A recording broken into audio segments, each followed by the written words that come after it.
Helicopter ఉన్నది చాలదట, air bus నెలకు 5 కోట్లు ఖర్చు పెట్టి ఇంకొక కొత్త హెలికాప్టర్ కొనుకొచ్చుకుంటాడట.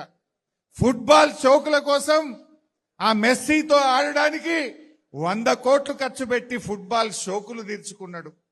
అందాల పోటీలకు 100 కోట్లు ఖర్చు పెట్టిండు. అందాల పోటీలకు ఉంటాయి, ఫుట్బాల్ షోకులకు ఉంటాయి, ఎయిర్ బస్ హెలికాప్టర్ కు డబ్బులుంటాయి, ఇతర రాష్ట్రాల్లో ఎన్నికలు జరిగితే మూటలు పంపడానికి డబ్బులుంటాయి, పక్క రాష్ట్రాల్లో ఎన్నికలు జరిగితే మన తెలంగాణ ప్రభుత్వ డబ్బులతో అక్కడ ఫుల్ పేజ్ పేపర్ అడ్వర్టైజ్మెంట్లకు డబ్బులుంటాయి. కానీ మా పిల్లలకు ఫీజు రియంబర్స్మెంట్ ఇవ్వమంటే డబ్బులుండవా? మా రైతులకు రైతు బంధు రైతు బీమాకు డబ్బులు కట్టమంటే ఉండవా? మా అవ్వ తాతలకు 4,000 పెన్షన్ ఇవ్వమంటే డబ్బులుండవా? రేవంత్ రెడ్డి గారికి అధికారం మత్తెక్కింది. మొన్న ఎప్పుడు అన్నాడు కదా హిట్లర్.